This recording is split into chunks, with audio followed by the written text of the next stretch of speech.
Yes, my dear students, very welcome to all of you in your biome academic and spiritual science classes. Dear students, आज हम लोग inheritance and variation वाले chapter से एक महत्वपूर्ण factor पर study करने चल रहे हैं, उसकी मिस्ट्री को डिकोड करने का प्रयास कर रहे हैं. डियर स्टूडेंट्स, आज का जैसा चैप्टर है chromosomal theory of inheritance and variation, you can say वंशागति का गुणसूत्री सिद्धांत.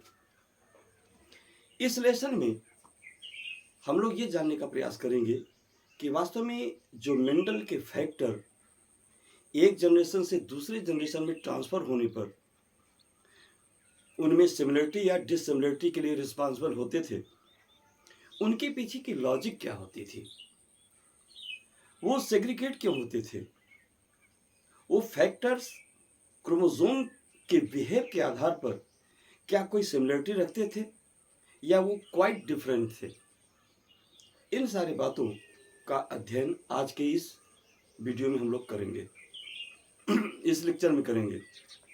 डियर स्टूडेंट, सबसे पहले समझने की चीज़ होती है, इस चीज़ को समझने के लिए सबसे पहले हम लोगों को थोड़ा सा क्लास 11th में जो हम लोगों ने सेल डिवीजन वाला चैप्टर पढ़ा था, उस चीज़ को जानना थोड़ा सा ज़रूरी होगा, क्योंकि उसको अगर थोड़ा सा रिफ्रेश कर लेंगे तो हमें ये लेसन, ये कॉन्सेप्ट इजीली जो है हम लोग इसको अंडरस्टैंड कर लेंगे, इसको समझ लेंगे.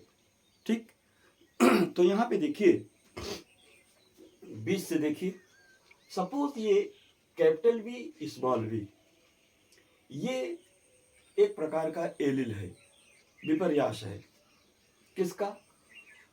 पाइसम सैटिवम गार्डन पी के वायलेट कलर वाले फ्लावर और व्हाइट कलर वाले फ्लावर का ये क्या है, ये एक एलिल है. ये एलिल कैसे एक जनरेशन से दूसरे जनरेशन, दूसरे से तीसरे जनरेशन में मेंडल के लॉ ऑफ डोमिनेंस या इनकम्प्लीट डोमिनेंस या को डोमिनेंस को फॉलो करते हुए कैसे एक जनरेशन से दूसरे जनरेशन में जाता है, दूसरे जनरेशन में जाकर के ये ट्रेड्स कैसे एक दूसरे से सेग्रीगेट हो जाते हैं 25% में, यानी कैसे फर्स्ट जनरेशन का रेशियो हमको 100% हाइब्रिड मिलता है, क्यों हमें सेकेंड जनरेशन का रेशियो जीनोटिपिक रेशियो 1:2:1 मिलता है, फिनोटिपिक रेशियो 3:1 मिलता है, और डाई हाइब्रिड क्रॉस के सेकेंड जनरेशन में क्यों ये एलिल्स इंडिपेंडेंटली अपने एलिल से सेग्रीगेट हो जाते हैं और इंडिपेंडेंटली जाकर के किसी दूसरे एलिल के साथ पेयरिंग करते हैं.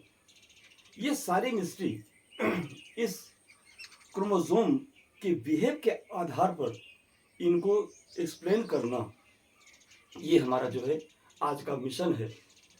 यानी ये मेंडल के फैक्टर जेनेटिक बेस पर, क्रोमोसोमल बिहेव पर, जीन के बिहेव के आधार पर किस प्रकार से सिमिलरिटी शो करते हैं या डिससिमिलरिटी शो करते हैं, यही आज हम लोगों को समझना है. We have to understand what is the similarity, what is the mystery of similarity और dissimilarity, what is the mystery of variation और similarity between parents to their offsprings on the basis of behave of Mendelian factor with behave of chromosomes and behave of genes present on chromosomes in cell. Okay.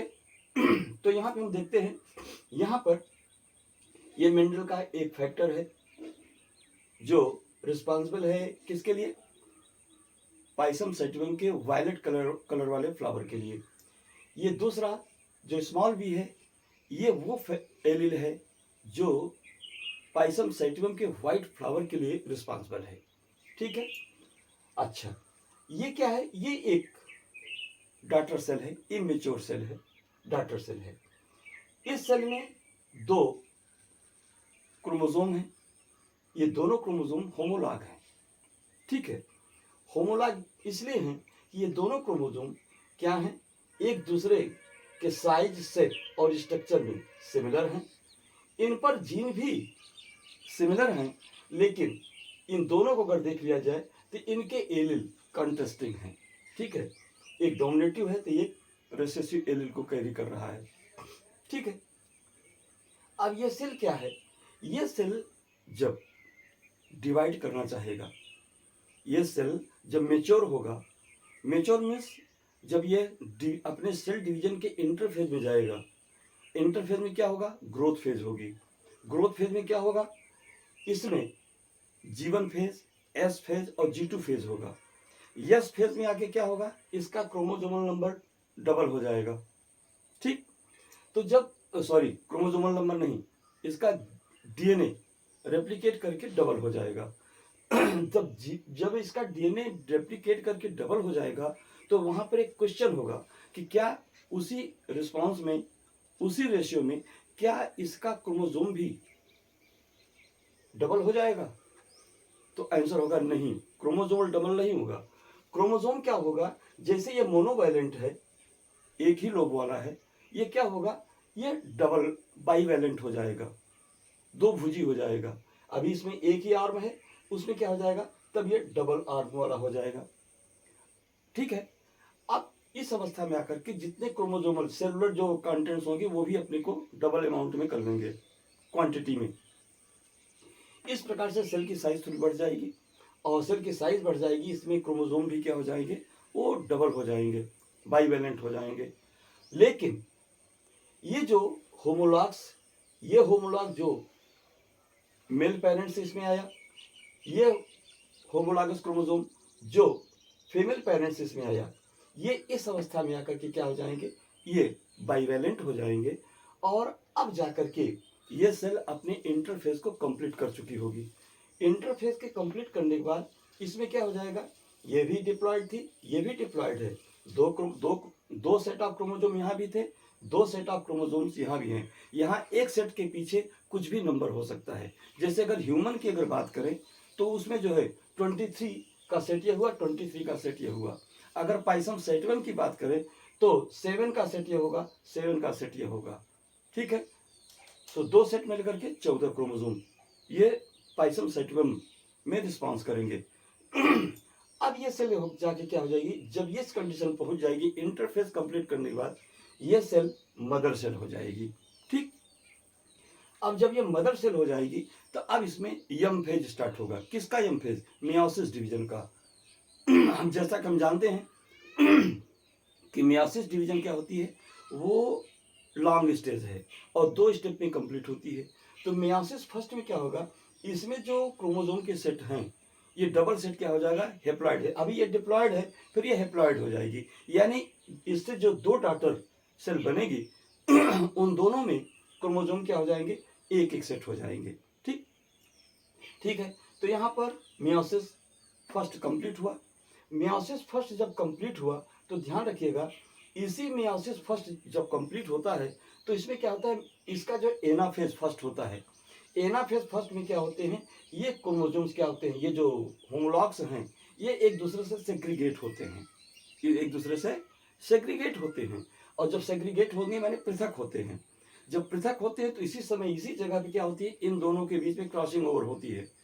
और जब crossing over होगी तो क्या होगा, इस chromosome के कुछ parts इसमें और इसके कुछ पार्ट्स इसमें ट्रांसफर होते हैं। वहीं पे जाकर के यहाँ पे जो जीन पेयर हैं वो क्या होते हैं, किसी में उसी का जीन कुछ ज़्यादा एक्सेस क्वांटिटी, कुछ का कम क्वांटिटी में ट्रांसफर होता है, जिसकी वजह से एलिल्स का फॉर्मेशन होता है। वही जीन से क्या होते हैं, जीन पेयर एलिल में कन्वर्ट हो जाते हैं, एक डोमिनेटिव हो जाता है, एक रिसेसिव हो जाता है। अब ध्यान दीजिएगा, यहाँ पर जो ये क्रोमोसोम्स हैं ये एक दूसरे के होमोलॉग हैं।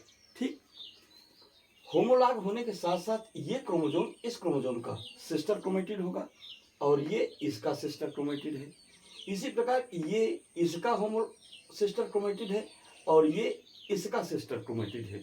ठीक है, लेकिन यह क्रोमोसोम इस क्रोमोसोम का नॉन सिस्टर क्रोमेटिड है, यह इसका नॉन सिस्टर है, यह इसका नॉन सिस्टर क्रोमेटिड है। इसी मियासिस फर्स्ट के एनाफेज फर्स्ट में क्या होगा, नॉन सिस्टर क्रोमेटिड्स के बीच में क्या होता है, क्रॉसिंग ओवर होती है, पेयरिंग होती है एंड सेपरेशन होता है, सेग्रीगेशन होता है, जिसकी वजह से क्या होता है, कुछ इसके पार्ट्स इसमें और कुछ इसके पार्ट इसमें क्या होते हैं, ट्रांसफर हो जाते हैं। तो क्या होती है, जब ट्रांसफर होते हैं तो वही ट्रांसफरिंग भी अगर बैलेंस वे में है तब तो दोनों के दोनों डोमिनेटिव बने रह जाएंगे, यानी को डोमिनेंस का एग्जाम्पल हमारे सामने आएगा। और यदि इसमें से कोई कम कोई ज़्यादा हो गया तो जो माइनस में जाएगा वो रिसेसिव हो जाएगा और जो प्लस में जाएगा वो पॉजिटिव हो जाएगा, यानी वो डोमिनेटिव हो जाएगा। तो इस प्रकार से मियासिस फर्स्ट कंप्लीट होगी और इसके बाद दो सेल बनेंगे, दोनों सेल क्या हो जाएंगे, ये इनमें ये जो क्रोमोसोम है मदर सेल में इसका हाफ सेट ये हो जाएगा, हाफ सेट ये हो जाएगा। इसीलिए मियासिस फर्स्ट को रिडक्शन डिवीजन कहते हैं, क्योंकि उससे जो सेल बनती हैं उस सेल में क्रोमोसोम जो है क्या होते हैं, अपने मदर सेल का हाफ हो जाते हैं। तो मदर सेल में डिप्लॉइड था, यहाँ पे क्या हो जाएंगे सब हेप्लॉइड, हेप्लॉइड ये हेप्लॉइड ये, क्योंकि इसमें दो सेट क्रोमोसोम था, इसमें एक सेट हो गया, इसमें एक सेट हो गया। ठीक। अब जाके क्या होगा, जब ये क्या हो जाएगा, फिर इसके बाद इसमें मियासिस सेकंड कंप्लीट होगा। मियासिस सेकंड जब कंप्लीट होगा तो ये क्या होता है, ये माइटोटिक डिवीजन की तरह का होता है, या कह सकते हैं कि पूरा माइटोटिक डिवीजन ही होता है। इसमें क्या होगा, क्रोमोसोमल नंबर, एक सेल से दो सेल बनेगी, एक मदर सेल से दो डॉटर सेल बनेगी, लेकिन दोनों में क्रोमोसोम क्या हो जाएंगे, सेम वही बने रहेंगे। इसमें क्रोमोसोम का डिडक्शन नहीं होता है। तो क्या होगा यहाँ पे, लेकिन क्या होगा, ये दोनों सेग्रीगेट होंगे, इसमें से एक सेट इसका हाफ एक है ना, तो ये क्या होगा, ये डुप्लीकेट हुआ, यानी अपने क्वांटिटी में बढ़ा। अब इसमें फिर सेग्रीगेट हुआ, सेग्रीगेट होकर के वन हाफ इसमें आ गया, एक इसमें आ गया। तो कहने के लिए यहाँ बाईवैलेंट था, क्रोमोसोम मोनोवैलेंट हो गए। लेकिन क्रोमोसोम मोनोवैलेंट होना, बाईवैलेंट होना, ये एक ही क्रोमोसोम को रिप्रेजेंट करते हैं। तो इस प्रकार से ये एक क्रोमोसोम अपने को डेवलप किया, अपने को रेप्लिकेट किया, यानी अपनी क्वांटिटी को डबल किया, डबल करके हाफ इसमें आ गया।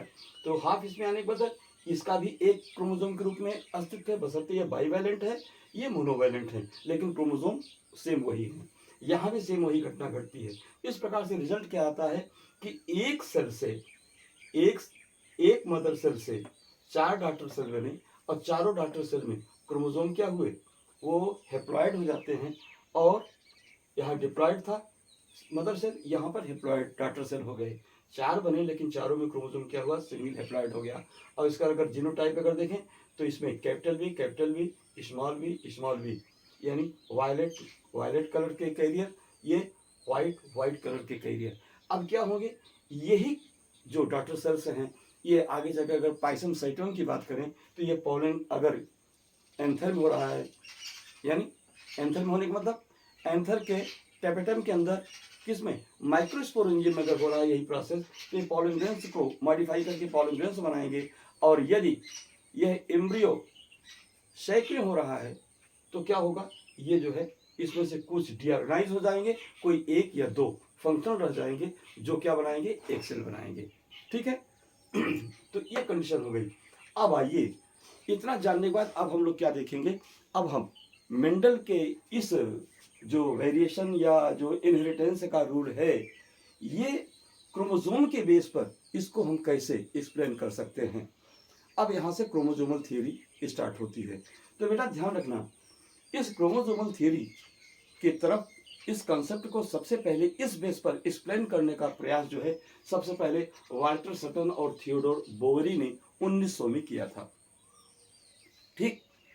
तो सटन साहब क्या कहते हैं, हमारी सीधे जो हमारी एनसीईआरटी में टर्म यूज हुआ है, जो हमारी एनसीईआरटी में लाइनिंग है, मोर ओवर मैंने उसी क्लास 12th की एनसीईआरटी के लाइन को हमने कवर करने का और एक्सप्लेन करने का प्रयास किया है अपने तरफ से, या जो अदर सोर्स ऑफ नॉलेज हैं उस चीज़ को मैंने यहाँ पर ब्रीफ किया है।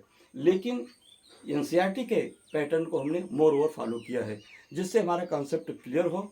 और हम जानते भी हैं कि नीट वगैरह में मोर ओवर क्या होता है, कॉन्सेप्ट हमारी एनसीईआरटी के लाइन टू लाइन आता है।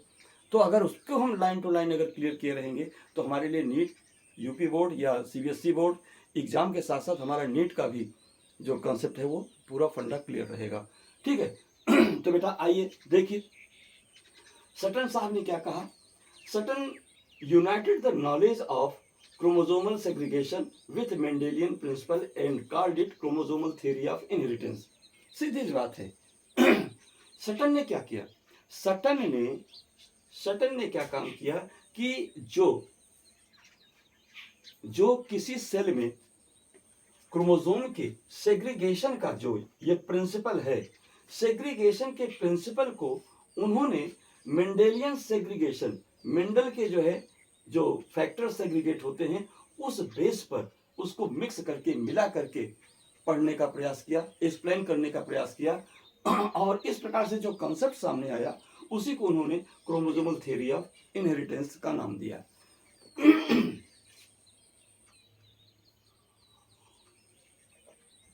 ठीक है बेटा। तो इस प्रकार से जबकि हम पहले से जान चुके हैं कि विलियम जॉनसन ने 1909 में ही खोज करके बता दिया था कि भैया मेंडल के जो फैक्टर है ना वो और दूसरे कुछ नहीं, वो क्या है, वही जीन्स हैं। मेंडल के फैक्टर को जीन वर्ड देने वाले कौन थे, विलियम जॉनसन 1909 में, उन्होंने 1909 में उन्होंने इस चीज को क्लियर कर दिया था। ठीक, तो अब ये क्लियर हो गया कि जहां मेंडलियन फैक्टर की बात की जाएगी वो और कुछ नहीं, वो जीन है। ठीक, सेकंड पॉइंट क्या है, सेकंड पॉइंट कहता है कि as chromosomes follow pattern in nucleus of a cell, in same way Mendelian factors follow pattern of homologous chromosomes. क्या बात आई, कंसेप्ट ये क्लियर हुआ कि जैसे क्रोमोसोम किसी सेल के न्यूक्लियस में जिस व्यवहार को जिस ढंग से होते हैं, सेम उसी ढंग से सेल के अंदर जो होमोलॉगस क्रोमोसोम्स होते हैं, स्ट्रक्चर में सिमिलर, शेप में सिमिलर क्रोमोसोम्स जिस पे सिमिलर टाइप के क्या होते हैं, जीन पेयर होते हैं, और जिस पे एलील डिफरेंट होते हैं, जो एक मेल पेरेंट से आता है एक फीमेल पेरेंट से आता है, इस पर जो मेंडल के फैक्टर होते हैं वो भी वही व्यवहार प्रदर्शित करते हैं जो कि क्रोमोसोम किसी सेल के अंदर अपने व्यवहार को प्रकट करता है। तीसरा फैक्टर क्या है, the attachment of groups of factors या genes on chromosomes is known as linkage of genes. ध्यान रखिएगा, इस चीज को थियोडोर थॉमस हंट मॉर्गन ने 1911 में इस कंसेप्ट को क्लियर किया। यानी मॉर्गन ही वो थे जो सबसे पहले ये बताए कि क्रोमोसोम होता है, ठीक है, क्रोमोसोम पर जीन होते हैं, और क्रोमोसोम पे जीन क्या होते हैं, पेयर में होते हैं। एक पेयर का एक क्रोमोसोम एक होमोलॉग पे होगा, दूसरा उसका पेयर दूसरे होमोलॉग पे होगा। ठीक है, तो दूसरे होमोलॉग पर क्या होंगे, एलील्स भी हो सकते हैं, लेकिन एक क्रोमोसोम पर एक ही जीन होता है। ठीक है, अब ये कहते हैं कि अगर किसी क्रोमोसोम पे एक से अधिक अगर जीन हैं, ग्रुप ऑफ जीन्स हैं, तो उन जीनों के बीच में ये जीन्स क्या होते हैं, क्रोमोसोम पर लाइनियर अरेंजमेंट में होते हैं। ठीक, और लाइनियर अरेंजमेंट में होने के साथ साथ ये क्या होते हैं, ये अपने आपस में म्यूचुअल कोरिलेशन इस्टेब्लिश करते हैं। तो कोरिलेशन जो इस्टेब्लिश करते हैं, अगर केमिस्ट्री के लैंग्वेज में क्या कहा जाए कि दो एलिमेंट्स के जो इलेक्ट्रॉन्स होते हैं वो आपस में जो एफिनिटी दिखाते हैं, वो एफिनिटी, या यहाँ पर किसी भी जीन में, सपोज ये एक क्रोमोसोम है, ये एक क्रोमोसोम है, ठीक है, इस क्रोमोसोम पर जो जीन होंगे, जैसे हुआ ए हुआ, बी हुआ, सी हुआ, डी हुआ, ई हुआ, ये क्या है, जीन्स हैं। तो मॉर्गन के हिसाब से ये जीन क्या होते हैं, एक लाइनियर अरेंजमेंट में अरेंज होते हैं, और यहाँ पर ए से बी के बीच में, या बी से सी के बीच में, सी से डी के बीच में, या डी से ई के बीच में एक क्या होता है, एक इनविजिबल रिलेशनशिप होता है, ये उनके बीच में एक अट्रैक्शन होता है, और उसी अट्रैक्शन को क्या उन्होंने कहा, उन्होंने लिंकेज ऑफ जीन कहा। ठीक है, तो लिंकेज ऑफ जीन का कंसेप्ट ये है। आप समझ सकते हैं, जैसे आप क्लास में बैठते हैं, क्लास में जिस डेस्क या बेंच पर आप बैठते हैं, वो डेस्क और बेंच आप समझिए कि वो क्रोमोसोम है, और हर स्टूडेंट एक जीन है, ठीक है। और डिफरेंट टाइप का जीन, क्योंकि एक ही स्टूडेंट नहीं बनता, एक सेट पर कम से कम 4-4, 5-5 स्टूडेंट बैठ जाते हैं। तो इस प्रकार से ये पांचों स्टूडेंट्स के बीच में आपस में एक फ्रेंडशिप होती है, या उनके बीच में क्या होता है, फ्रेंडशिप नहीं होती है। तो फ्रेंडशिप के अकॉर्डिंग टू वो क्या करते हैं, एक दूसरे से बहुत पास पास में होते हैं, या एक दूसरे से थोड़ा दूरी बना के होते हैं, ठीक। तो ये उनके पास पास होने की जो उनकी फ्रेंडशिप का वैल्यूएशन है, यही वैल्यूएशन लिंकेज ऑफ जीन कहलाता है। क्रोमोसोम पर जो जीनों की आपस में एफिनिटी होती है, वही क्या होती है, लिंकेज ऑफ जीन कहलाती है। Attachment of genes on chromosome is known as linkage of gene. यहां भी देखिए next point, the behaviour of chromosomes was parallel to the behaviour of Mendelian factors या जीन्स। अगली बात क्या पाएगी, अगली बात ये पाएगी कि जो किसी न्यूक्लियस के अंदर जो क्रोमोसोम जो बिहेव करता है, कैसा बिहेव, डबलिंग का, उसी तरह से जीन भी क्या होते हैं, रेप्लिकेशन का बिहेव शो करते हैं, सेग्रीगेशन का, जिस पैटर्न से क्रोमोसोम होमोलॉग क्रोमोसोम से एक दूसरे से सेग्रीगेट होते हैं, सेम उसी पैटर्न से क्या होते हैं, जीन भी, उस पर उपस्थित जीन भी अपने को एक दूसरे से सेग्रीगेट कर लेते हैं। तो इस प्रकार से क्रोमोसोम का बिहेव जो है वो मेंडेलियन फैक्टर अर्थात जीन के बिहेव की जो है क्या होती है, सिमिलर होती है। पांचवें पॉइंट पर ध्यान दें, chromosomes as well as genes factors occur in pair, ठीक है। यहां देखिए, यहां पर ये जो क्रोमोसोम्स ये पेयर में है, तो जीन भी क्या होते होंगे, पेयर में होंगे। यहां ये पेयर में है, यहां एक ही डोमिनेटिव जीन दिख रहा है, यहां दूसरा दिख रहा है, लेकिन जब इसका रेप्लिकेशन होगा तो क्या हो जाएगा, जब ये बाईवैलेंट होंगे तो बाईवैलेंट में क्या होगा, देखिए इसका पेयर यहां आ गया, अब इसका पेयर यहां आ गया, ये दोनों क्या हुए, बाईवैलेंट हुए, बाई डबलिंग। तो क्या हुआ, बाई डीएनए रेप्लिकेशन। तो क्या हुआ, जब ये बाईवैलेंट हो गए, मोनोवैलेंट से बाईवैलेंट हुए, तो इस पर प्रेजेंट रहने वाले जीन्स भी, ये इसका पेयर है, ये इसका पेयर है, कैपिटल बी इसका पेयर है, स्मॉल बी इसका पेयर है। जैसे ही क्रोमोसोम मोनोवैलेंट से बाईवैलेंट हुआ, उसी पैटर्न में इस पर प्रेजेंट जो एक जीन यहां दिख रहा था, ये भी क्या हुआ, पेयर में आ गया, ये भी पेयर में आ गया, ठीक। अब इसके बाद ये इसका एलील है, ये इसका एलील है, ठीक है। ये इसका सिस्टर क्रोमेटिड है, ये इसका सिस्टर है, ये इसका सिस्टर, ये इसका सिस्टर, बट ये इसका नॉन सिस्टर, इसका ये नॉन सिस्टर है, ठीक है। आगे देखिए, ये दोनों क्या होते हैं, पेयर में होते हैं। Two alleles of a gene pair are located on the same locus of homologous chromosomes. अगली बात क्या कर रहे हैं कि किसी क्रोमोसोम पर जो जीन होते हैं, ये जीन अपने होमोलॉगस क्रोमोसोम पर सेम लोकेशन पर होते हैं, सेम लोकस पर, लोकस माने स्थान। जैसे मान लीजिए इस जीन में, यहां पर इस क्रोमोसोम में कैपिटल वाई यानी वायलेट कलर को रिप्रेजेंट करने वाला जो जीन है, अगर वो यहाँ पे है, कहाँ है, यहाँ पर है, तो इसका जो होमोलॉग है, इसके होमोलॉगस क्रोमोसोम पे इसका जो एलील होगा या इसका जो पेयर होगा, वो भी सेम लोकस पर होगा, यानी उसी अंदाज में उसी स्थान पे होगा।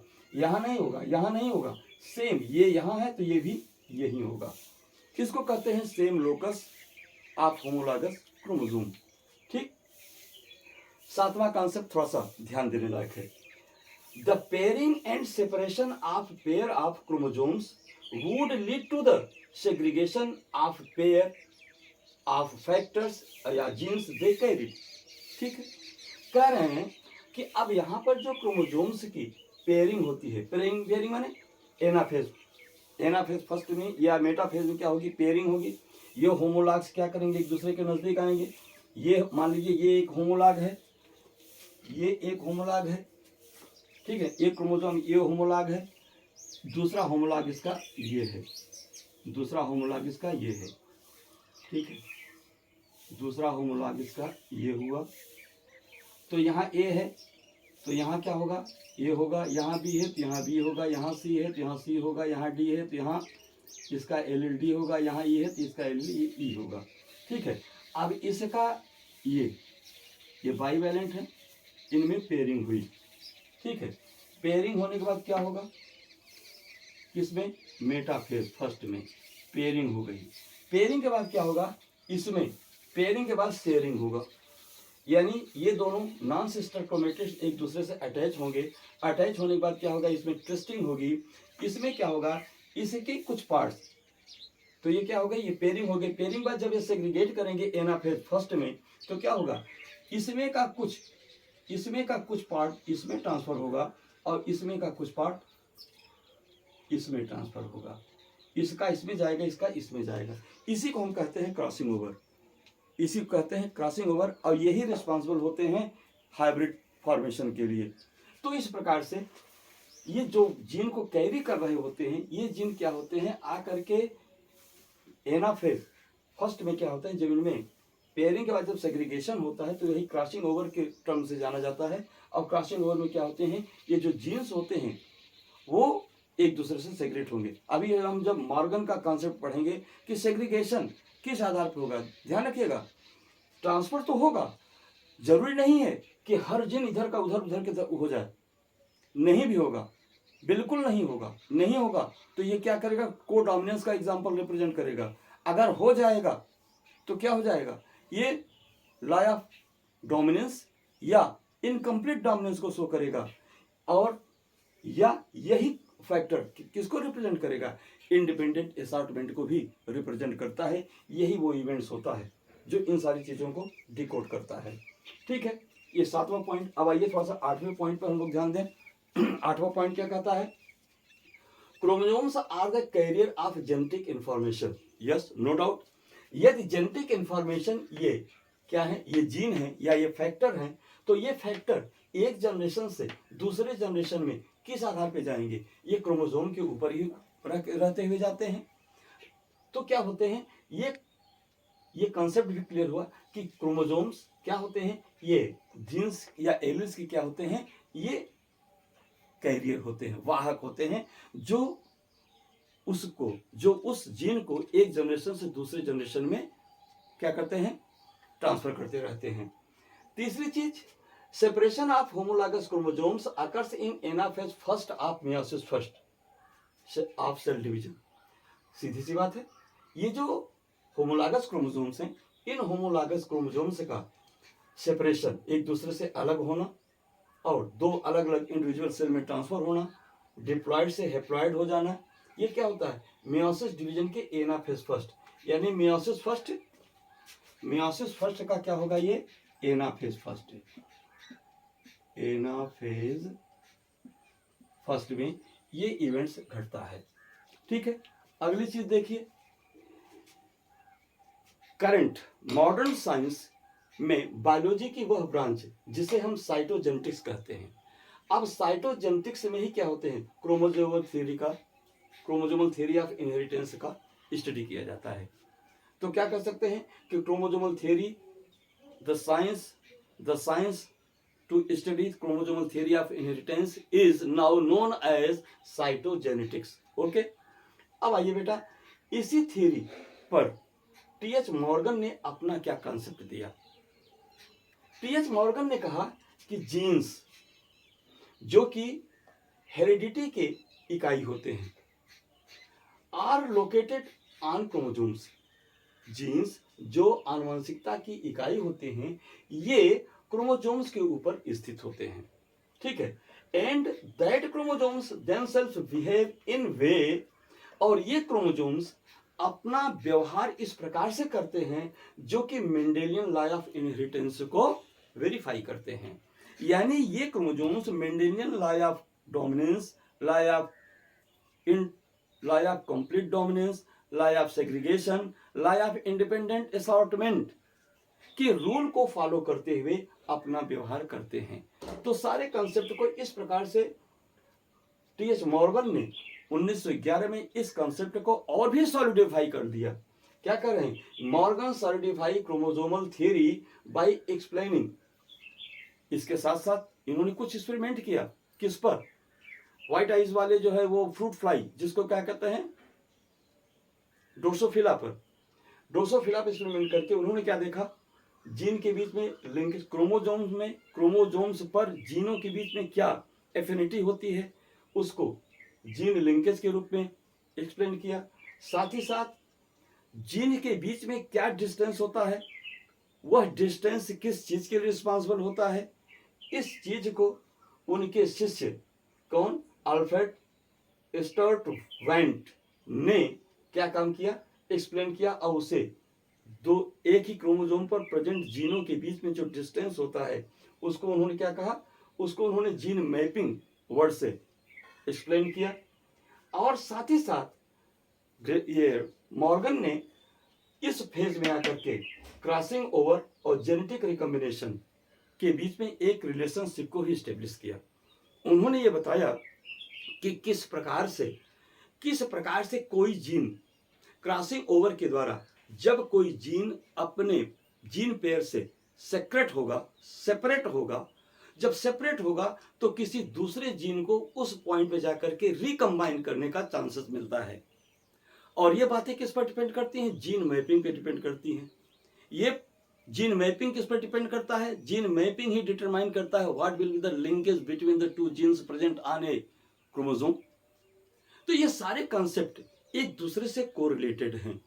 और अब इसी चीज को हम लोग जो है फिर से आगे अब इसको स्टडी करेंगे। तो डियर स्टूडेंट्स, ये तो हुआ आपका जो है, हाँ ध्यान रखिएगा, इस कार्य के लिए टी.एच. मॉर्गन को 1933 में नोबेल प्राइज से अवार्डेड किया गया था, पुरस्कृत किया गया था।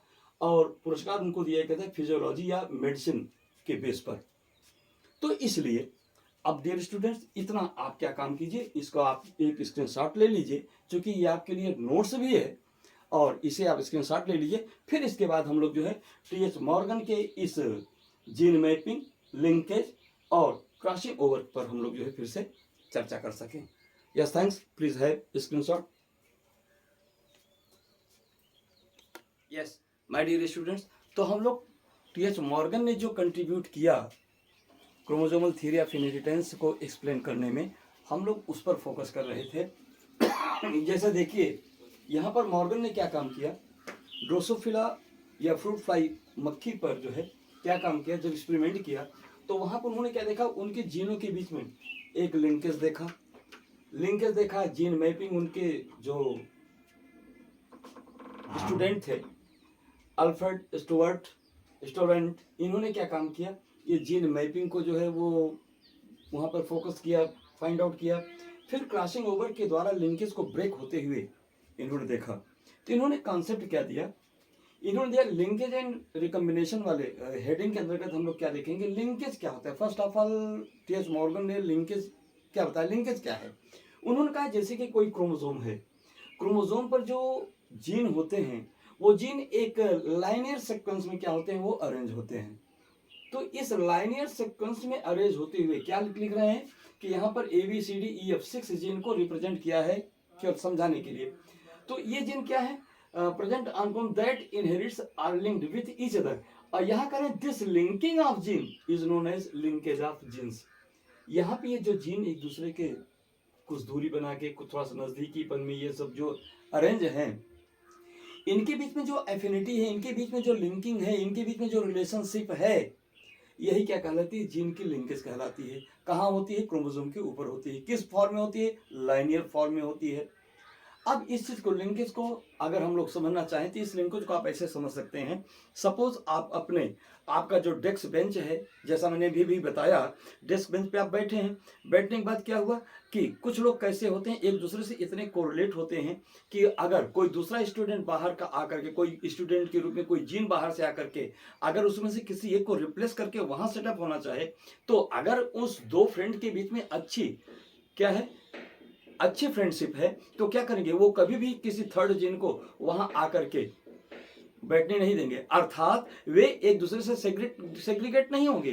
हकीकत यह है कि कोई जीन आकर के कहीं पे सेटअप हो, इसके लिए सबसे पहली जरूरत होती है कि कोई जीन अपने एलील को ड्रॉप करे, यानी उसको रिप्लेस करे, उसको सेग्रीगेट करे। तो सेग्रीगेट करना, जब तक कोई सेग्रीगेट नहीं करेगा, रिकम्बिनेशन के चांसेस नहीं बनेंगे। यह सेग्रीगेशन होगा कि नहीं होगा, it depends on the linkage. Means दो जीनों के, दो एलिल्स के बीच में जो म्यूचुअल अफेक्शन है, जो वो रिश्ता है, स्नेह है, प्यार है, वो निर्धारित करेगा कि वो वहां से अलग होगा कि नहीं। जब वो सेग्रीगेट होगा तभी किसी दूसरे जीन को वहां पे आकर के सेटअप होने का, रिकम्बाइन करने का जो है वो चांसेस मिलेगा। इन सब में बड़ी गहरा रिलेशनशिप है। आइए पहले एक एक करके मॉर्गन साहब क्या कर रहे हैं उसको समझ लें, हमारी जो एनसीईआरटी में जो रिटन है उसको, कंसेप्ट को समझ लें, तब इसके बाद इसको हमको इन बातों को प्रैक्टिकल लाइफ में क्या करेंगे वो ले करके इसको जो है समझेंगे। तो क्या करें कि ये जो लिंकेज होता है, ये linkage play important role in inheritance. ठीक है, हाँ सही बात है। ये लिंकेज क्या होता है, इनहेरिटेंस में किसी जीनों के ट्रांसफर में एक जनरेशन से दूसरे जनरेशन में जाने के प्रोसेस को बहुत अच्छी तरह क्या करता है, प्रभावित करता है। कैसे? जैसे यहाँ दिखा रहे हैं कि टाइट लिंकेज सोज वेरी लो रिकम्बिनेशन। इस पॉइंट को पहले फोकस कीजिए। टाइट लिंकेज सोज वेरी लो रिकम्बिनेशन, कहने का मतलब यदि दो जीन के बीच में लिंकेज टाइट है, प्यार गहरा है, उनमें बॉन्डिंग टाइट है, तो इसको हम कहेंगे टाइट लिंकेज। अगर टाइट लिंकेज है तो कोई भी थर्ड जीन, कोई इसका होमोलॉग का आने वाला कोई एलील इस जीन को रिप्लेस नहीं कर पाएगा। ये तो बायोकेमिस्ट्री जैसी बात आ गई कि दो कंपाउंड एक दूसरे के पास हुए, अगर उसमें इलेक्ट्रॉनों के बीच में एफिनिटी है तब तो क्या करेंगे, वो अगर लूज है तो खींच लिए जाएंगे, अगर लूज नहीं तो वो अपने जगह पड़े रह जाएंगे। तो ये एफिनिटी, ये लिंकेज ही डिपेंड करेगा ये सेग्रीगेट होगा कि नहीं, इसको कोई अपने स्थान से विस्थापित करेगा कि नहीं। अगर विस्थापित कर दिया तो क्या होगा, रिकम्बिनेशन के चांसेस बढ़ गए। लेकिन लिंकेज अगर टाइट है तो सेग्रीगेशन क्या होगा, लेस होगा। लिंकेज अगर टाइट है तो सेग्रीगेशन लेस होगा, सेपरेशन लेस होगा तो दूसरे जीन का रिकम्बिनेशन की प्रोबेबिलिटी भी कम होगी, यानी रिकम्बिनेशन की फ्रीक्वेंसी क्या हो जाएगी, डाउन हो जाएगी। दूसरी जगह क्या कर रहे हैं, अगर लिंकेज लूज है, जैसे यहां देखिए, अगर लिंकेज लूज है तो जब कोई दूसरा एलिल आकर के इसको अपनी तरफ पुश करेगा तो ये इसको यहां से जाने से रोकेगा नहीं। जा भैया जा, निकल जा, नहीं रोकेंगे। तो इसीलिए कहते हैं पास पड़ोस में, परिवार में अच्छे प्यार बना के रखना चाहिए, क्योंकि कोई तीसरा आकर के अगर आपको फोड़ना चाहेगा तो आप फूटेंगे नहीं, आप अपनी जगह पे बने रह जाएंगे।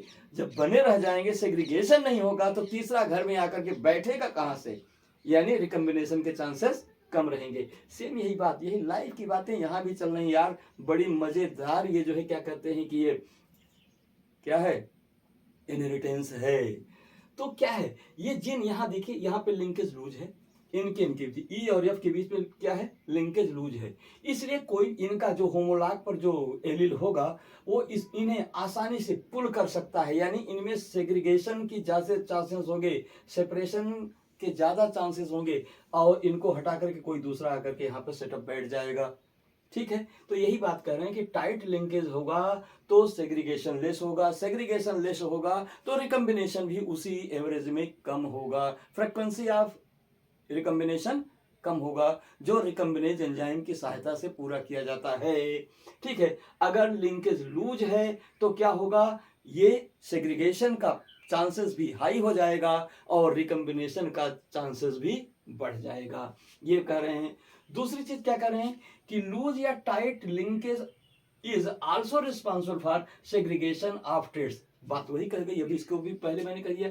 इस प्रकार से ये जीनों के बीच में जो जीन, क्रोमोसोम पर जो जीन होते हैं, ये जीन का लिंकेज लूज, टाइट होना या लूज होना, ये डिटरमाइन करता है कि उनका सेग्रीगेशन किस रेशियो में होगा, जो मेंडेलियन रूल को सपोर्ट करता है।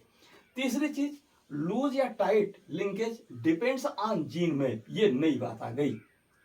ठीक है, जो उनके से किसने किया, अल्फ्रेड स्टर्ट वेंट ने जो बताया, ये लिंकेज किस पर डिपेंड करता है, जीन मैप पर। अब नया कंसेप्ट है, जीन मैप क्या है।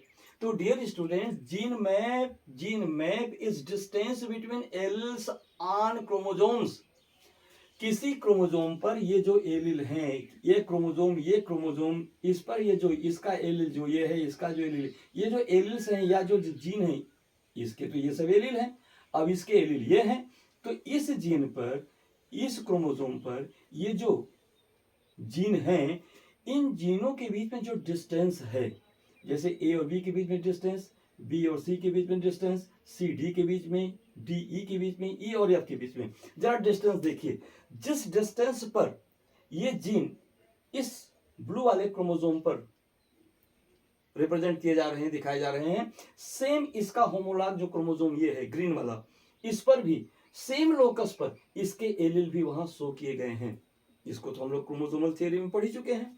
तो यहां क्या कर रहे हैं कि यहां पर जीनों के बीच में जो डिस्टेंस है, वही उस जीन, उसी डिस्टेंस को ही हम जीन मैप कहते हैं। और यह जीन मैप ही डिटरमाइन करता है इनके सेग्रीगेशन के परसेंटेज को, इनके रिकम्बिनेशन के परसेंटेज को, इनके लूजनेस अथवा टाइटनेस होने के लिए। सिंपल सी बात है, अगर दो फ्रेंड हैं, उन दोनों फ्रेंड के बीच में बहुत क्लोज रिलेशन है, एक ही डेस्क पे बैठे हुए दो फ्रेंड्स अगर आपस में एक दूसरे को बहुत चाहते हैं और आपस में एक दूसरे से लिंक होकर के बैठे हुए हैं, तो क्या मजाल है कोई तीसरा स्टूडेंट्स आकर के उनमें से किसी को कह दे, है खिसक मैं बैठूंगा। क्या ऐसा हो सकता है? नहीं बैठने देंगे। क्यों नहीं बैठने देंगे? उनके बीच में फ्रेंडशिप है। अगर फोर्सली भी वो कहेगा हे हट, खींचना चाहेगा, तो कहेगा ये दूसरा साइड वाला उसको पकड़ लेगा, हे मत जा। अब वो एक बल से खींच रहा है, ये दो बल से क्या कर रहा है, नहीं जाने के लिए तैयार है। तो क्या होगा? क्या वो सक्सेस हो पाएगा? नहीं हो पाएगा। तो यह स्पेस ही, इनके बीच की दूरी, मान लीजिए हम यहां बैठे हैं, हमारा एक फ्रेंड वहां बैठा है, वहां हमको किसी ने खींचा, हे भाई हट, यहां मैं बैठूंगा। कोई और का मतलब जीन, मैं भी जीन वो भी जीन, कोई आके कहा गया हट, तू हट इधर से, इधर मैं बैठूंगा। अब मैंने कहा ए फ्रेंड मुझे बचा, अब मैंने हाथ फैलाया भैया मुझे बचा ले, और दूसरा फ्रेंड उतने दूर बैठा है कि वो मेरा हाथ ही नहीं पकड़ सकता, हमारे उसके बीच में डिस्टेंस बहुत ज्यादा है, तो क्या वो मुझे सपोर्ट कर सकेगा? नहीं कर सकेगा, नहीं करता है। इसी प्रकार से यहां पे ए और बी के बीच में डिस्टेंस बहुत कम है, ए और बी के बीच में डिस्टेंस बहुत कम है डियर स्टूडेंट्स, यहाँ इनके बीच में डिस्टेंस बहुत कम है।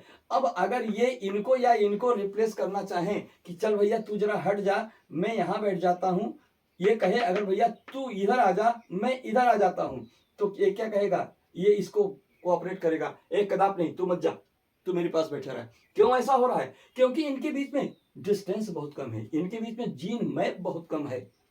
ठीक है, तो जीन मैप बहुत कम होने की वजह से क्या होगा, ये इसको कोऑपरेट करेगा और ये यहां से सेग्रीगेट होकर यहां नहीं जा सकेगा। उसी प्रकार से ये दोनों म्यूचुअल एक दूसरे को सेग्रीगेट होकर इसको नहीं जाने देंगे। ऐसा एग्जांपल हमें कहां दिखता है? ब्लड ग्रुप ए बी में, जहां पर दोनों ए और बी दोनों जीन क्या करते हैं, एक साथ साथ एक जनरेशन से दूसरे जनरेशन में जाते हैं। कोई दूसरा होमोलॉग उनको क्या कर सकता है? ब्रेकअप नहीं करा सकता, क्योंकि उनमें जीन मैप बहुत कम होता है। यहां देखिए बी और सी के बीच में, बी और सी के बीच में, या यहां बी और सी के बीच में, इनके बीच में जीन मैप बहुत ज्यादा है, जीन मैप बहुत ज्यादा है। तो जीन मैप बहुत ज्यादा है तो क्या होगा, ये इनके बीच में लिंकेज भी लूज होगा, लिंकेज लूज होगा तो इनके सेग्रीगेशन के चांसेस ज्यादा होंगे, सेग्रीगेशन के चांसेस ज्यादा होंगे तो रिकम्बिनेशन के भी चांसेस ज्यादा हो जाएंगे। अब ये क्या करेंगे, ये इसको पुल करेगा तो आराम से क्या करेंगे, ये इसको बुलाएंगे, अरे भैया मेरी मदद कर, ये वाला मुझको खींच रहा है। इधर से भी कहेगा भैया तू डी वाले भाई तू मेरी मदद कर, ये इधर वाला मेरे होमोलॉग का स्मॉल सी मुझे पुल कर रहा है। तो वह क्या कहेगा, ये कहेगा भैया ऐसा है, आई एम अनेबल, भाई मैं तुम्हारी मदद करने के लिए अभी नहीं आ सकता, क्योंकि हमारे बीच में तुम्हारी दूरी है, जब तक मैं तुम्हें खींचूंगा, जब तक मैं तुम्हारे पास आऊंगा तब तक तुमको खींच चुका रहेगा। तो क्या होता है, हो जाता है, यहाँ पे क्या हुआ, सेग्रीगेशन हो गया, ये वाला सी यहाँ चला गया और ये वाला सी यहाँ आ गया। ये देखिए यहाँ पे ये चीज वही शो किया जा रहा है। तो यहाँ इनमें एक्सचेंजिंग हो जाता है। जब एक्सचेंजिंग होगा तो एक्सचेंजिंग के साथ साथ क्या हो जाएगा, रिकम्बिनेशन भी उसी एवरेज में बढ़ जाएगा। ठीक है, तो यहाँ हुआ, यहाँ के बीच में नहीं हो पाया, यहाँ के बीच में देखिए, यहाँ के बीच में डिस्टेंस बहुत ज्यादा है, तो डिस्टेंस ज्यादा है तो इनके बीच में क्या होगा, सेग्रीगेशन और रिकम्बिनेशन यानी एक्सचेंजिंग के ज्यादा चांसेस हैं। तो इस प्रकार से ये क्लियर हुआ, क्या कंसेप्ट क्लियर हुआ कि ये जो मेंडेलियन फैक्टर्स हैं उनका एक जनरेशन से दूसरी जनरेशन में जाना, उनके बीच में जो एलिल्स हैं, एलिल्स का सेग्रीगेशन और सेग्रीगेशन करके फिर दूसरे किसी जीन के साथ रिकम्बाइन करना, ये सारी चीजें उस जीन के लिंकेज और लिंकेज के मैप पर डिपेंड करती हैं, जीन के मैप पर डिपेंड करती हैं। जीन क्रोमोसोम्स में अगर दूसरे के इनके बीच में अगर मैपिंग कम है तो क्या हो जाएगा, मैपिंग कम है तो क्या होगा। अब यहाँ पे मैपिंग कम है, इस बात को पहले क्लियर कर लीजिए, इनका मैपिंग कम है सेग्रीगेशन नहीं होगा, मैपिंग अधिक है सेग्रीगेशन हो जाएगा, सेग्रीगेशन हो जाएगा रिकम्बिनेशन हो जाएगा, परसेंटेज ऑफ फ्रीक्वेंसी बढ़ जाएगी। अब आइए, ये जो जीन मैप है इसका मेजरमेंट क्या है, हम इसको किस इकाई में व्यक्त करेंगे। तो ध्यान रखिएगा, किसी भी जीन के बीच में किसी भी क्रोमोसोम पर उपस्थित दो जीनों के बीच की डिस्टेंस को हम परसेंटेज में मेजर करते हैं। किस परसेंटेज में, percentage of combination, recombination, percentage of recombination के रूप में यह मेजर किया जाता है या जीन फ्रीक्वेंसी के रूप में मेजर किया जाता है। लेकिन बेटा आज के समय में इसमें थोड़ा मॉडिफिकेशन हो गया है, अब उस डिस्टेंस को हम सेंटीमॉर्गन में मेजर करते हैं। तो अब अगर इसको एक्सप्लेन कर दिया जाए तो ए और बी के बीच में सेंटीमॉर्गन बहुत कम है, बी और सी के बीच में सेंटीमॉर्गन की वैल्यू उससे अधिक है, सी और डी के बीच में सेंटीमॉर्गन की वैल्यू उससे थोड़ा सा कम है, लेकिन ई और एफ के जीन के बीच में सेंटीमॉर्गन की वैल्यू सबसे हाई है। अगर इसको परसेंटेज में व्यक्त करें तो कह सकते हैं ई और एफ के बीच में परसेंटेज ऑफ रिकम्बिनेशन सबसे हाईएस्ट होगा और ए और बी के बीच में परसेंटेज ऑफ रिकम्बिनेशन सबसे लो होगा। ठीक है, इसको हम जो है अगर 10% से शो कर सकते हैं, इसको हम 50% से शो कर सकते हैं। ठीक है, तो ये परसेंटेज क्या करते हैं, उनके जीन मैप को की डिस्टेंस को रिप्रेजेंट करते हैं। ठीक है, अब यहां तक समझने के बाद फिर आप देखिए अब क्या कहा गया। अब यहां पर देखिए क्रॉसिंग ओवर वाला कंसेप्ट। तो यहां देखिए बेटा, यहां पे ब्लू कलर वाला एक क्या है, क्रोमोसोम है और ये ग्रीन कलर का एक क्रोमोसोम है। ठीक है, यहां पे क्या हो रहा है, मियोसिस डिवीजन, मियोसिस फर्स्ट के एनाफेज फर्स्ट में क्रॉसिंग ओवर होता है। क्या होता है, दो होमोलॉग क्रोमोसोम एक दूसरे के नजदीक आते हैं, पेयरिंग करते हैं। पेयरिंग क्या होता है, पेयरिंग में ध्यान से सुनिए, पेयरिंग में क्या होता है, ये इसका क्या है, नॉन सिस्टर है, ये इसका सिस्टर है, इसका सिस्टर ये है और इसका सिस्टर ये है, लेकिन यह इसका नॉन सिस्टर है, ये इसका नॉन सिस्टर है। तो होमोलॉग क्रोमोसोम में नॉन सिस्टर क्रोमेटिड्स के बीच में पेयरिंग होती है। पेयरिंग होगी, ट्विस्टिंग होगी, ट्विस्टिंग के बाद क्या होगा, रिकम्बिनेज एंजाइम इनको मिक्सिंग में सपोर्ट करेगा और इसके बाद क्या होगा, ये यहां पे आने के बाद फिर यही वाली आपस शुरू होगी। इनमें उपस्थित जो जीन मैप हैं ये क्या डिटरमाइन करेंगे अब इसमें कौन किसको लेकर के सेग्रीगेट होगा। ठीक है, तो इस प्रकार से यहाँ पे ट्विस्टिंग होगी। इसके बाद जब इनमें एनाफेज फर्स्ट में जब एक दूसरे से सेग्रीगेट होने लगते हैं, अलग होने लगते हैं, तो क्या होती है, इसमें से इसका non sister chromatids, homologue chromosomes के नॉन सिस्टर क्रोमेटिड्स के बीच में क्या होता है, क्रॉसिंग ओवर होता है। क्रॉसिंग ओवर में क्या होता है, इसका पोर्शन इसमें आ जाता है और इसका पोर्शन इसमें चला जाता है, जिसे हम यहाँ देख रहे हैं, यहाँ गया और ये यहाँ आया, ये यहाँ गया और ये यहाँ आया। इस प्रकार से क्या होते हैं कि एक दूसरा के पार्ट जो है एक दूसरे में ट्रांसफर हो जाते हैं। अब यहाँ पे जो ट्रांसफरिंग हो रहा है, ध्यान रखिएगा, यहाँ जो ट्रांसफरिंग हो रहा है यह ट्रांसफरिंग केवल एलिल्स के सेग्रीगेशन और एलिल्स जीन को क्या करते हैं, हाइब्रिड बनाते हैं। जीनोटाइप की बेस पर क्या हो जाता है, वो हाइब्रिड बन जाता है। एक ही जीन में अगर एलिल पॉजिटिव और क्या हो सकते हैं, डोमिनेटिव रिसेसिव दोनों आ गए, वो जीन कैसा हो गया, हाइब्रिड हो गया। तो यहाँ पे क्या हुआ, ये हाइब्रिडाइजेशन को क्या करता है, फोकस करता है और साथ ही साथ यहाँ पर ये जो जीन्स इंटरचेंज हो रहे हैं, इस इंटरचेंजिंग में क्या आप समझते हैं कि सभी इक्वली इंटरचेंज होंगे? जरूर यह संभव है कि जब यह इधर से इधर जाएगा या ये इधर से इधर आएगा तो संभव है इसका थोड़ा सा पोर्शन इधर ज्यादा चला जाए और इसका थोड़ा पोर्शन इधर कम आए। तो परिणाम क्या होगा, ये उस एलिल का डोमिनेटिव हो जाएगा और ये इस एलिल का रिसेसिव हो जाएगा। तो यही फंडा है किसी भी जीन के डोमिनेटिव और रिसेसिव होने का। ठीक है, अब इतनी चीजें कंसेप्ट क्लियर होने के बाद जितना हमारी एनसीईआरटी बता रही है उतना हम लोगों ने यहाँ पर क्लियर किया। अब आगे का कंडीशन क्या है? आगे का कंडीशन ये है कि यहाँ पर ये जो जीन एक्सप्रेशन होते हैं वो दो प्रकार के होते हैं। यहाँ पर हमने आपको 3 दिखाने का प्रयास किया है जो कि बुक में दिया है। ये देखिए, ये सब जीन्स हैं, ये सब जीन्स हैं और ये करेक्टर हैं।